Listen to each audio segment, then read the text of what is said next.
Let the words of my lips and the meditation of our hearts be acceptable to you, O Lord, our strength and our Redeemer. Amen.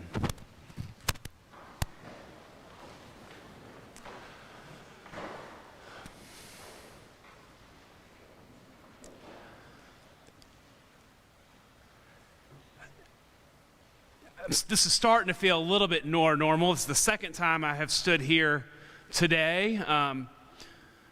9 o'clock was really different. I hadn't worshiped in that way in the parish hall, and I haven't been at St. Stephen's. I missed 3 consecutive Sundays, which is the longest that I've been away from our church in the 3.5 years that I've been here. I went to a friend's ordination, and then I spent a week at Sawyerville, which is one of the diocesan programs in Hale County. And then I spent a week at Camp McDowell as one of the program coordinators for this last week. And so got back yesterday, and I'm a little bit out of my rhythm, figuring this out, adjusting, and it feels weird to be back in some ways. It feels really good too. And like, as y'all know, we've been changing things like every single Sunday for the last 18 months and are continuing to evolve in how we worship. So it's just like this constant roller coaster of figuring things out. And so this weekend I was having these flashbacks to when I was searching for a church when Ann and I were in seminary at VTS. And what you do is your first year is you get a chance to go and visit. You make a list of all the churches that you want to see, you learn about them, and you go out there and you're like, I'm going to be new and I'm going to visit some places. And so the very first place that we visited was this place that I'd heard was like really weird and granola and cool, and I couldn't wait to visit. They did a bunch of things differently. There was a multicultural parish. It was in northern Washington, D.C., and oddly, St. Stephen's in the Incarnation was the name of the church. And so Ann and I woke up on a Sunday morning. We'd figured out when the service was. I drank way too much coffee, and then we began like the 25-minute trek across the river into northern D.C. And it's in many ways, it's like the opposite of St. Stephen's architecturally. You park on the road, and then you go through the back doors, and it opens into the nave. So you walk in. There's lots of churches like this where you walk in, and you see the whole community. And then there's the altar. And then next to the altar are the 2 doors, one on each side, that go into the hallway and then the parish hall and all the gathering space for the community. So you enter at the back of the nave. Behind the altar is the gathering space. And I mentioned this church is weird. So one of the things that's different about this church is the choir just sits randomly spread out throughout the nave. And when a song happens, they just stand up and start singing. So like you can imagine, I'm a little bit off, like kind of like trying to figure out my space here. And then the other thing they do is it was a neat parish where for communion, everybody would come up and gather around the altar. And it was a place that had this tradition that started during the AIDS epidemic where then they would all commune, the whole community, and then the priest would take communion last as a symbol of solidarity. It's like it is a neat place. But I arrived there on that Sunday morning anxious to do something new, thinking about what it means to be stepping into this new role as a seminarian. I've drinking a lot of coffee. So I'm beginning to go, oh man, how is this going to work?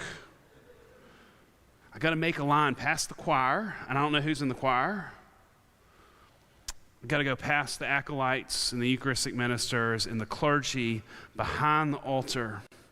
Can I make it the whole service?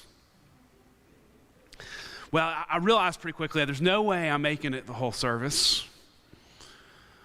So I'm like kind of planning my strategy. I'm like, all right, as soon as they offer the peace, I'm just going to rush past the clergy. The peace of the Lord be with you. I shake hands. I make a dart past the acolytes, behind the altar, in front of the whole congregation. About a minute and a half later, I walk out of the bathroom, and there's a guy standing there just like this. hey man, next time you use the restroom, would you try the guys' restrooms down that hallway?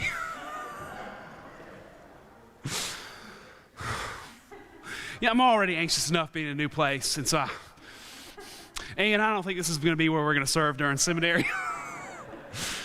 Take communion, and that was the last time that I entered St. Stephen's in the Incarnation Parish.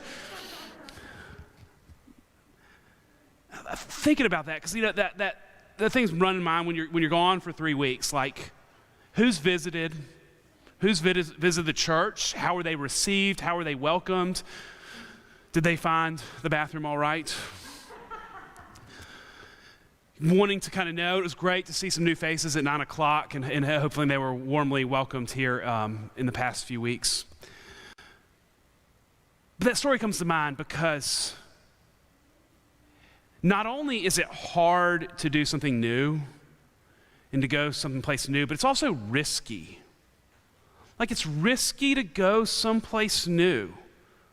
It's risky to do things differently, to be stretched in that way.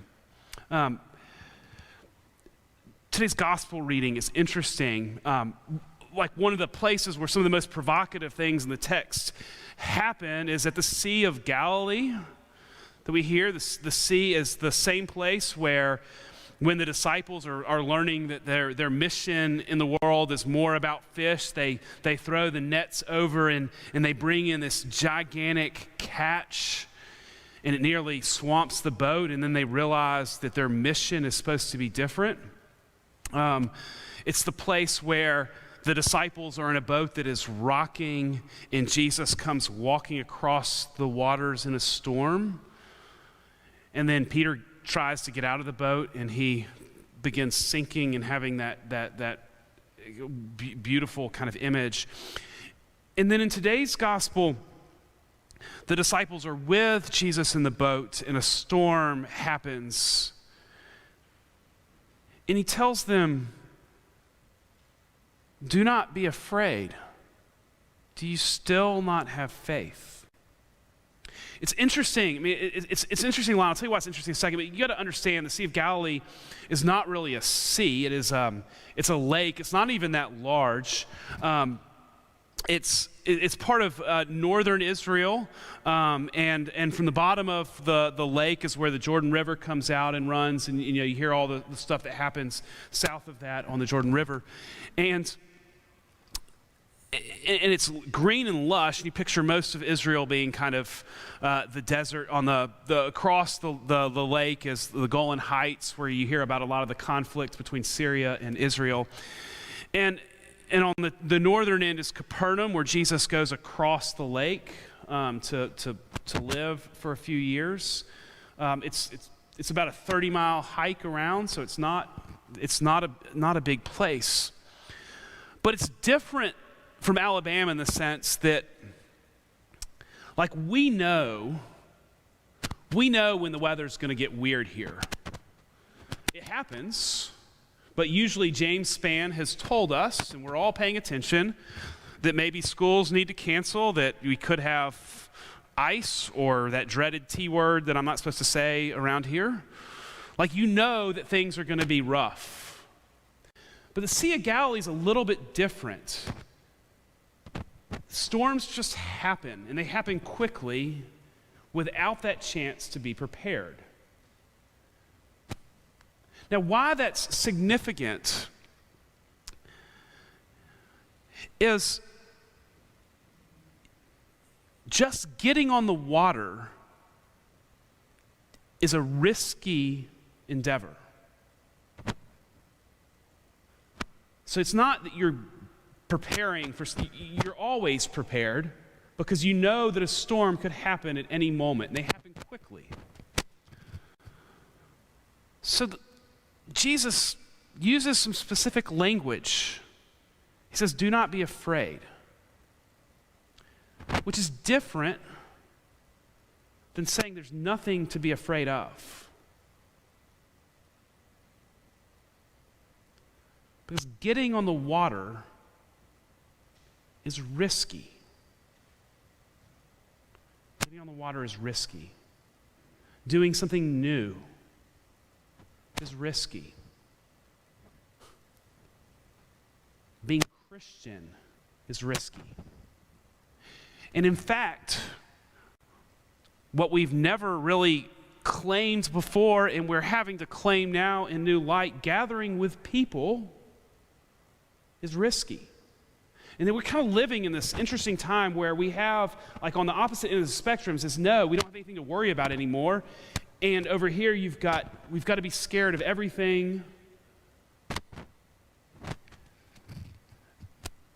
And yet what's missing from that conversation is that it's risky and dangerous to be alive.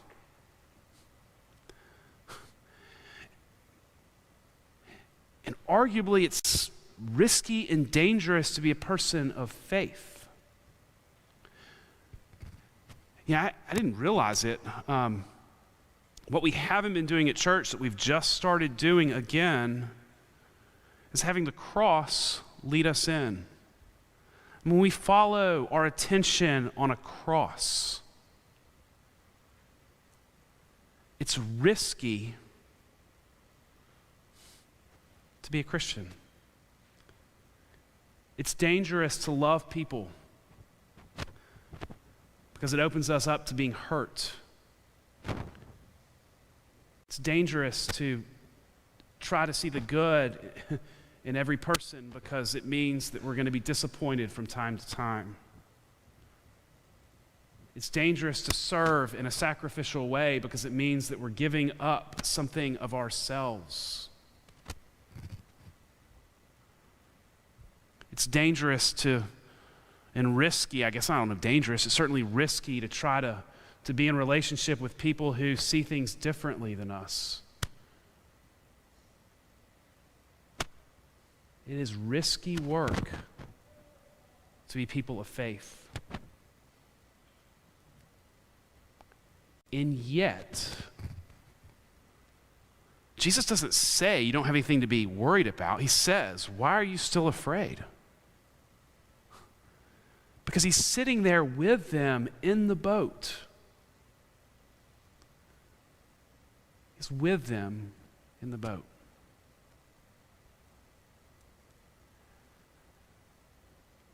We are,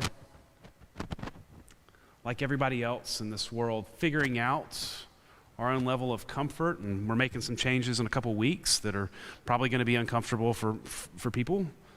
And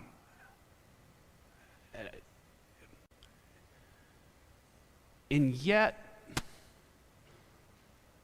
part of what it means to be faithful is to ask, what am I willing to do? What risks am I willing to take? Am I going to risk getting a new earpiece that will hold on my ear?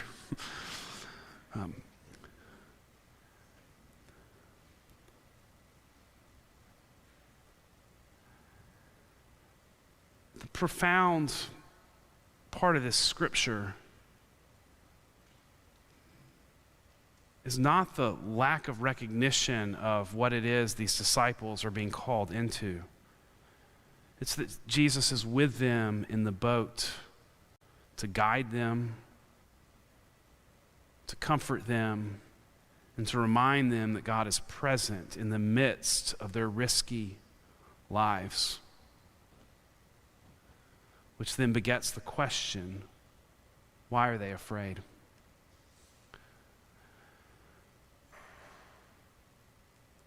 I don't know what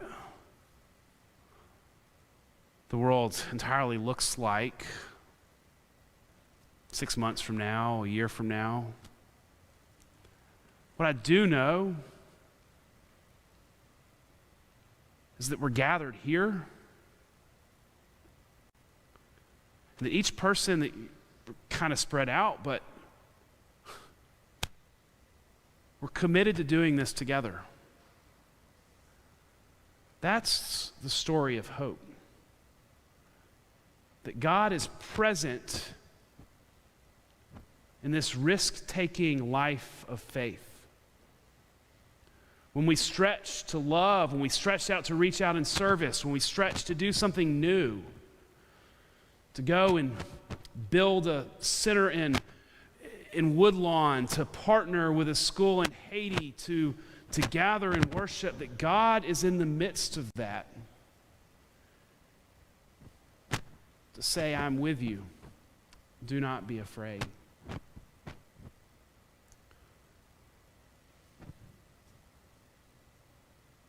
That's why the disciples are rebuked. There's a lot of stuff out there that's a little bit scary. But the reason we're here is because we know the truth that God is with us to help us lean into love, to risk, to give, to serve, to gather. May we not be afraid. Amen.